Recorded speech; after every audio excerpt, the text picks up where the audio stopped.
been madly racing around trying to buy those last presents, and then you heard something about a roundabout. Several roundabouts. It's busy out there on the roads today, so be careful, everyone. It's just crazy. It is. More people, yeah. Well, I just had a call from Tim Abra just before the 11 o'clock news, and apparently the gateway is very messy because there's been an accident there. All the vehicles are there. Yeah. So take it easy along there. I think you will be looking at a little exit off the gateway. But if not, well, just stay with us and we'll keep you entertained right across the day. And hopefully it won't be too long, but yes, it was a little bit serious. So on the gateway, that's where we are at the moment. And yes, it is Christmas time. Now, Madonna, Merry Christmas to you. Merry Christmas. Got some fun planned? Oh, I've got some fun planned, but there are things I can't tell you. Oh, I'll bet you've got a few surprises too. Oh, it's going to be lovely. I've got a great week planned. Now, what do you reckon? We should have a look at Christmas now. Yeah. And think about things we should have a chat with people about. Yeah. The happiness, the whole thing, the brain. That's right. Because people, we get so tired when we're travelling around a lot. It's important to sort of make sure we keep our brain nice and active over this holiday period as well, isn't it? Yes. Because so many, like things like stress are higher around Christmas for some reason. Some reason. Well, it's either you can't get a park to get in to buy a present, or you just get in there and you think, oh, I didn't bring the cards with me. Yeah. So you can't pay for it. Yeah, that's stress. Yeah.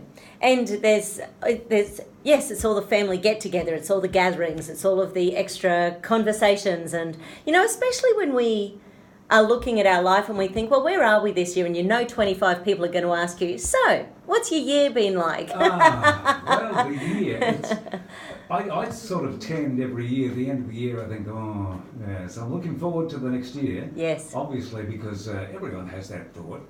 2018, that is going to be a good year. Yeah. And I like to be positive, so I'm going to stick with that one. Yeah. One of my clients yesterday, she lives in America and she comes over for a treatment once a year. Well, that's not our fault. No, it's really lovely. And in the last year, because stress was one of the things that was a huge thing for her. And funnily enough, with Trump being president, her stress hasn't been down this year at all.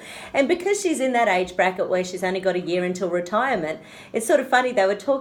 She was talking about something called news break whiplash. Because over there at the moment, 3 times a day, there's a major piece of news. Yes. So it's like you're just getting over one and the next one's hitting and the next one's hitting. And and I sort of think we have that a bit here as well, because we've got our phones, we've got our computers, we've got our iPads. We're constantly being bombarded with things that aren't necessarily happy thoughts out there. And I think for some people, they really need to say, no, I'm not going to watch the news. Their nervous systems just can't cope with it. Well, I know a lot of people who just say, no, I will not watch the news because it does change your day and your feelings and thoughts. And it's funny, when Trump got in, I was a little disturbed, like many people. And it's funny because the way I've kept up with it this year is by watching Stephen Colbert, the late night, the late show on TV. Yep. Best way to watch anything about Trump. Make it into a comedy show and then it's not so bad. And it's not fake news. And it's exactly, or the fake news. Yeah, so I think that's one of the things people need to do to de-stress, stop getting out there watching the media all the time, because you need to keep it light and fun. You do. People's nervous systems just don't have the capacity. No, that's not true. Everyone has the capacity to do anything they choose to do. But our nervous systems aren't really getting time to relax and be happy between these things a lot of the time these days. Yeah, I'm just wondering if there's a lot of people out there stressed because they think, oh, no, I've got to get a ham yet. Oh, I've got to get turkey. And, oh, I've got to go and buy these presents. Would it be better if they actually sat down, had a cup of tea... Made a list. And made a list. Well, I'll do that one this time today. Yes. And they'll all be planned. And surely that's got to make it a little... Yeah. One of my clients actually sent out a list of things she needed for Christmas Day to all of the people coming along and said, who can bring what?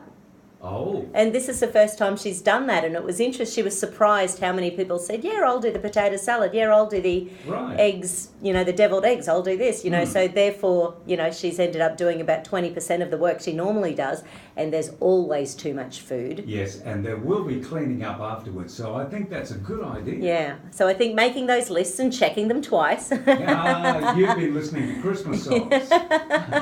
It's nice, isn't it? Yeah, so I think because the lists then take it out of our head and onto paper. Yep. And I think that's one of the things, people who write lists tend to have less stress, even in the middle of the night, you know, at those times when you're awake at 2 o'clock in the morning and you're thinking about what you've got to get done the next day. Oh, yes. It's one of those classic little tricks to have a notebook next to your bed so that you can write those things down, then you stop thinking about them. Well, I never used to have to do that, but now, if I can't run a piece of paper and a pen, Yes. I tend to forget things because I'll think an hour later when I was supposed to be somewhere, I'll think, oh no, I missed it. Yes. I missed it. Whereas if you've got a little note you've written, Yeah. that's pretty good for the mind. And a lot of the things like our phones and apps that we do, there's a lot of apps that have that sort of thing that you can set as reminders as well. And people with their, I mean, I can't use it very well, but you know, like our phones have things like Siri and Cortana and things like that. So you can, if you get brave enough to try these things, you can actually, you know, get your phone to remind you to do things. And it's sort of interesting. We've experimented a little with it a little bit, and I'm sure it will get better, the better technology is.